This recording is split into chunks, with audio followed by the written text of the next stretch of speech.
If we characterize people, even if we do so quite positively, we actually engage, however unintentionally, in the rather presumptuous activity in entitling ourselves to say who and how the other person is. We dress the other person in a suit of psychological clothes. As much as they might appreciate the fancy quality of the cloth, they are likely to feel, well, it doesn't exactly fit. Rather than characterizing the person with a label, just use an I statement and share how you feel about their behavior, not their character or personality.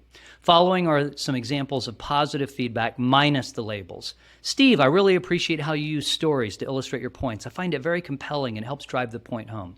John, I appreciate how you always prepare thoroughly and answer client objections skillfully. The problem with using labels when giving constructive criticism, if the label is negative, constructive criticism, it's very likely that it's going to trigger defensiveness, argumentativeness, resentment, or even anger. If the purpose of giving constructive feedback, constructive criticism, is to help the other person improve by internalizing the feedback and changing their behavior, then using a label is self-defeating. People tend to reject negative labels and close down to the feedback that's being offered. When you use labels in your constructive or corrective feedback, the other person doesn't learn anything beyond the fact that you're not very good at giving feedback.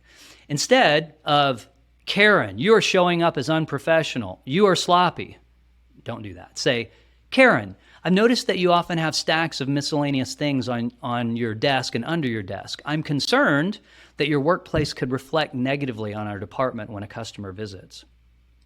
The problem with using labels even when giving positive feedback. If the label is positive, the person receiving the feedback might not identify with that label, with that character trait, and they may feel uncomfortable or embarrassed by the positive label and is likely to reject the compliment. John is a rock star salesman, for example.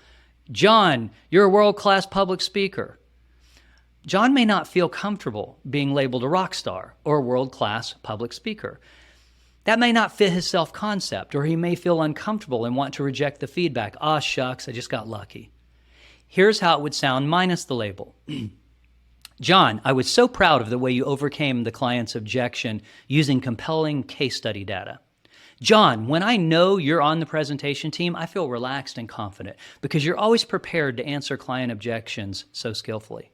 It's difficult for John to refute the factual statement of what happened or your feelings about how his behavior impacted you. Because he doesn't reject the positive feedback, he hears it, and he is more likely to internalize it.